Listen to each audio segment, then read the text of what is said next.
देर के लिए सिर्फ इंसान बनकर सोचो, क्या उन आतंकवादियों को जमानत मिलनी चाहिए थी क्या कोर्ट से? पहली बात। दूसरी बात, अगर उन आतंकवादियों का सच दिखाया जा रहा है, आप ये क्यों समझ रहे हो कि वो सारे मुसलमानों का सच है? नहीं भाई, हम लोग भी बोलते हैं इस देश में कलाम भी मुसलमान थे, वीर अब्दुल हमीद भी मुसलमान थे। हम बार बार बोलते, सिर मत्थे बिठाते हैं। पाकिस्तान के 7 टैंक लेकर उड़ गए थे वीर अब्दुल हमीद। सही बात है। समझ गए? तो आप वैसे बनो ना, लेकिन आपको बार बार नजीर वहीं क्यों जाती है, ये समस्या है।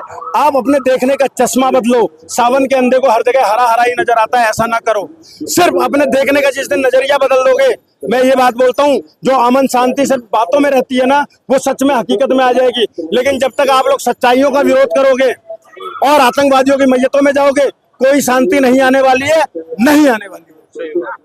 भाई ने बोला है शिवलिंग की बात जो है बेइज्जती करा, ठीक है भाई, उनको बैठाने वाला कौन है? जो मीडिया में बैठाता है वो कौन है? कोई मुसलमान ने हाथ पकड़ के लेके जाके बैठा है जो सनातनी भाई का टिप्पणी करो? अबे भाई, बैठाने वाला भी तो तुम लोग हो। सही बात। बैठाने वाला तुम लोग, भाई उनको बैठाता क्यों? फिर जो कोई गलत टिप्पणी कर रहा है सनातनी के धर्म के अंदर, कोई मौलवी कर रहा है, उसको आप बैठा रहे क्यों रहे हो? अपना उसमें डिबेट में क्यों बैठा रहे हो? बैठा रहे भी आप ना। हमने जाके मुल्ला जी हाथ पकड़ के जाकर बैठा है जो सनातनी धर्म को टिप्पणी करो। भाई कार्रवाई करो ना, कौन मना कर रहा है? हमारे धर्म में अगर कोई गलत करता है हम कार्रवाई करते हैं, आप भी करो, उसको जूता मारो ना, कौन मना कर रहा है? जवाब दूं साहब? आप सुनेंगे? चुपचाप सुनाता। ये तमाम जितने भी लोग यहाँ पर आकर धर्मनिरपेक्षता की बातें करते हैं, सेकुलरिज्म खतरे में बताते हैं, ये वही लोग हैं कि हम तो आज तक यही जानते हैं कि पत्रकारिता स्वतंत्र होनी चाहिए। पत्रकारिता, डॉक्टर, इनका कोई, और पुलिस, सेना, इनका कोई धर्म नहीं होता, कोई जाति नहीं होती, ये पूरे देश के होते हैं, हम तो ये मानते आए। लेकिन इन्होंने पत्रकारों का भी धर्म देख लिया कि वो है। तो मैं कह रहा हूं कि जिन लोगों ने उसको बिठाया था, जिन लोगों ने अरशद मदनी को वहां बिठाया था टीवी डिबेट में, उन्हीं लोगों ने नूपुर शर्मा को भी बिठाया था। तो तुम्हें नूपुर शर्मा से क्यों दिक्कत हुई? और कन्हैया लाल को तो उन्होंने बुलाया भी नहीं था, कन्हैया लाल को क्यों मारा गया? तुम जाकर उन लोगों को सजा दे देते, तब तुम्हारी वो क्यों चुप हो जाती है? इसको मैं इसलिए कहता हूँ, अपने ऊपर मत लेना। इस बात करने वाले, और दोगला बता दो, दोगला किसे कहते हैं? जो दो तरीके की बातें करता है। और मैं इसे दोगलापन ही कहता हूँ कि अगर जब अपने पे आती है तो तुम लोग ऐसे घुमाते हो कि बिठाया किसने था, ये किसने किया था, वो किसने किया था, और जब दूसरे पे आती है तब कहते हो फ्रीडम ऑफ स्पीच खतरे में आ गई है। समझ गए? ये समस्या है। अरे विरोध कर रहे हैं भाई। कौन कर रहा है? अरशद मदनी, जमीयत उलेमाए हिंद का अरशद मदनी ने इसके खिलाफ पिटीशन डाली है। कपिल सिब्बल, अब ये कहेंगे वो तो हिंदू है। अरे भाई, यहाँ बात हिंदू मुसलमान की नहीं, मैं फिर से बोल रहा हूँ, इंसानियत की बात है। पहले तो इंसान बनो ना, फिर हिंदू मुसलमान बन जाना। पहले इंसान तो बन जाओ, और इंसानियत के तराजू पर तौल कर देखो, क्या कन्हैया लाल दर्जी की हत्या का सच देश के आगे आना चाहिए या नहीं आना चाहिए? उन पे तो हमने कन्हैया लाल को मारा है, गलत है मेरे नजर में, उसको फांसी होना चाहिए, ठीक है। एक बिल्किस बानो बेटी थे, उनके साथ रेप करा गया, उनके बच्चों को मारा गया, उनके माँ के साथ रेप करा गया, उसमें फिल्म कब बनेगा? माने तुम्हारा तो बहुत सारे, ठीक है, इस तरह अगर निकालोगे बहुत सारे हैं। मैं गलत के साथ नहीं हूँ अभी भी, चाहे मेरे धर्म के लोग भी गलत करें, मैं इसका विरोधी करूंगा। साथ में नहीं हूँ, मैं साथ में नहीं हूँ भाई। इस तरह से अगर निकालोगे ना, अगर आप में 500 बुराई निकलेगा ना, हमारा भी 400 निकलेगा, हमारा भी 600 निकलेगा। सुन लो, इतना दूध का दूल्हा कोई भी नहीं है। आप में 1000 निकलेगा, हम में 2 निकलेगा। मैं बता रहा हूँ, तुम्हारा में भी बहुत सारे अंधभक्त है, और हम लोगों के अंदर भी बहुत सारे अंधभक्त है। अब सुनिए हाँ, आ जाइए सर, आपको भी बताऊंगा ना। सुनिए, पहलू खान को मारने वाले कौन थे ये सबको याद है, ठीक है। तबरेज को मारने वाले कौन लोग थे ये सबको याद है। अखलाक को मारने वाले सबको याद है। दिलबर नेगी को मारने वाले कौन थे? कन्हैया लाल दर्जी को मारने वाले कौन थे? अंकित शर्मा को मारने वाले कौन थे? कमलेश तिवारी, चंदन गुप्ता, नेहा, निकिता, अंकिता, इनको मारने वाले कौन लोग थे? डॉक्टर नारंग त्यागी को मारने वाले। सुनो, अब आगे सुनो, ये देखो, बताओ ना, ये इनका स्तर है, ये इनका स्तर है बहस करने का। भी ये ड्रम पे आ गए, ड्रम वाले को चुड़ैल बोला, हमने उसको चुड़ैल बोला, वो हरामजादी जेल में है। तो हमने भी तो बात करके कमी ना बोला, हमने भी तो बोला उसको। इन्होंने बिल्किस बानो की बात करी। बिल्किस बानो के जो दोषी हैं वो जेल में है। माला पहने, अरे सुनो ना, अभी बताऊंगा। माला पहनाने वाले गलत है, माला पहनाने वाले गलत हैं, मैं भी बोल रहा हूँ। भी खिलाया। अरे सुन तो लो, सर इनकी मैं भूल जाता हूँ, पूरा बताता हूँ ना, पूरा बताता हूँ। बिल्किस बानो वाले जेल में जमानत पर बाहर आए थे, कुछ लोगों ने माला पहनाई, गलत किया, वो दोबारा से जेल में गए या नहीं गए, ठीक है, कोर्ट से जो फैसला होगा।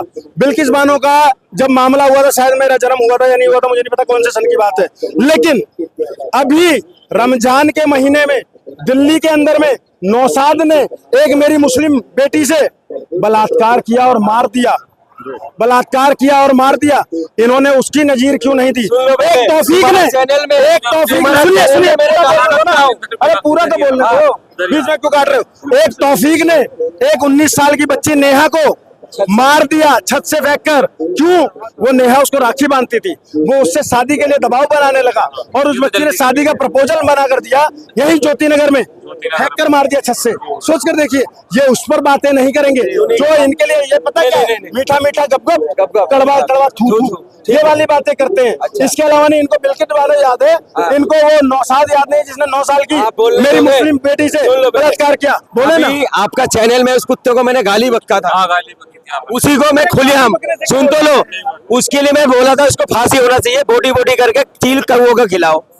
और जो हिंदू बेटी को जो छत से फेंका था एक मुसलमान ने, उसको भी मैंने गाली बक्का था, मैं उसका सपोर्ट में नहीं बोला। आप पहले मेरे वीडियो को देखो, आप देखा नहीं होगा, नहीं देखा ही नहीं, फिर आपने मुद्दा तो उठा दिया जहाँ हम उसके सपोर्ट में। सुन लो सर, बात सुनो, कोई मजहब गलत काम नहीं सिखाता, कोई भी मजहब नहीं सिखाता, जो गलत करता है वो इंसान गलत है। अगर आपके मजहब, सुन लो, मजहब की बात कर रहे हैं और किसके बता देता हूँ, तो भाई मुसलमान कौन होता है? फर्क बता देता हूँ, अब मजहब और धर्म का फर्क देख लो। हाँ बताओ। पूरी दुनिया के अंदर में एक धर्म ऐसा है जिसमें बोला जाता है धर्म की जय हो, अधर्म का नाश हो, प्राणियों में सद्भावना हो, विश्व का कल्याण हो, विश्व का कल्याण, ठीक है, ये मेरे धर्म में बोला जाता है। वसुदेव कुटुंबकम मेरे धर्म में बोला जाता है। यत्र नारी पूजन्ते रमन्ते तत्र देवता मेरे धर्म में बोला जाता है, समझ गए? 9 दिन हम बेटियों के पैर धोते हैं नवरात्रों में, मेरे धर्म में होता है।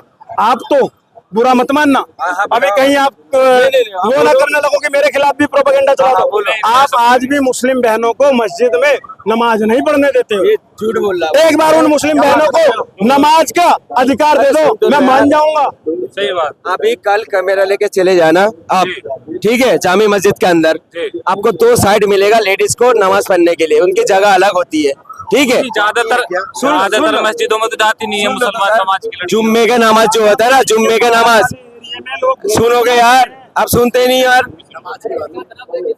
जिस मस्जिद के अंदर लेडीजों को पढ़ने का इंतजाम है वो पढ़ते हैं, जी हर मस्जिद में इंतजाम नहीं है, मस्जिदों में तो जाती नहीं है। सुन लो पहले, इंतजाम नहीं है, इंतजाम इसलिए नहीं है, बहुत सारे बड़े मस्जिद होता है इसमें इंतजाम होता है, जिसमें छोटी मस्जिद होता है इसमें इंतजाम नहीं होता है। आप चले जाओ, ज्यादा दूर में चले जाओ ना, ये सुनारी मस्जिद में चले जाओ, उनके लिए अलग जगह बना हुआ लेडीज को नमाज पढ़ने के लिए, ठीक है, ये कोई बड़ी बात नहीं है। जुम्मे के, सुन लो, जुम्मे के नमाज जो होता है ना, बेगर खुतबे की अगर लेडीज पढ़ लेता है उनकी नमाज हो जाती है, जरूरी नहीं है वो मस्जिद में जाके नमाज। अगर ये बात कह रहे हो तुम, जो उम्रा हज करने के लिए जाता है लेडीज जाते नहीं, वो तो साथ ही रहते हैं, साथ में रहते नहीं है, वो है पार्लियामेंट। देखो वो पार्लियामेंट, सुनोगे यार, छोटी सी एक छोटी एक बात सुन लो, ये बार बार कहते हैं भाई पार्लियामेंट, सुन लो, रुको, पार्लियामेंट कौन, नमाज पढ़ने का अधिकार ये लेडीज कह रही है आपको नमाज वकील साहब, अब सुनिए, मैं बहुत शालीनता से, फिर वो बोल लेगी, मैं बहुत शालीनता से इनको एक चैलेंज करके मैं जा रहा हूँ, फिर वो बच्ची बोलेगी, ठीक है। इन्होंने कहा कि नहीं ऐसा नहीं होता है और तमाम मस्जिदों में महिलाएं, मुस्लिम महिलाएं नमाज पढ़ती हैं।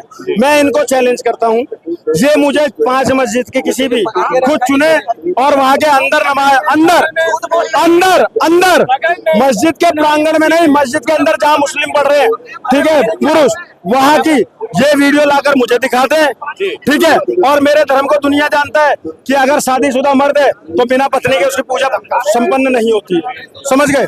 सर आप क्या कह रहे थे कि वो मस्जिद में नहीं जाती है मुस्लिम समाज? आपको ये बोल रहा है, एक मिनट, ये बोल रहा है प्रोपेगेंडा फैला